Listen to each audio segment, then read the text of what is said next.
आपण सुरुवातीला पाहूया आज लक्ष वेधून घेणाऱ्या 3 महत्त्वाच्या बातम्या। यामध्ये पहिली लक्ष वेधून घेणारी महत्त्वाची बातमी नागपूरमधून। मुख्यमंत्री देवेंद्र फडणवीस आज नागपूर दौऱ्यावर आहेत। नागपूर हिंसाचारानंतर फडणवीस यांचा हा पहिलाच नागपूर दौरा आहे।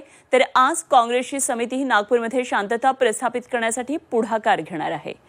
दुसरी महत्त्वाची लक्ष वेधून घेणारी बातमी ती म्हणजे शरद पवार आणि अजित पवारांबाबतची।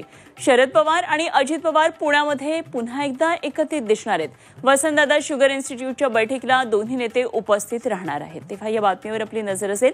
तिसरी महत्त्वाची लक्ष वेधून घेणारी बातमी आहे ती म्हणजे प्रशांत कोरटकर बाबतची। प्रशांत कोरटकर अजूनही फरार आहे आणि आता तो दुबईत असल्याची चर्चा होतीये। सोमवारी हायकोर्टमध्ये त्याच्या अटकपूर्व जामिनावर सुनावणी होणार आहे आणि याचे अपडेट्स आपण या बातमीपत्रामध्ये जाणून घेणार आहोत।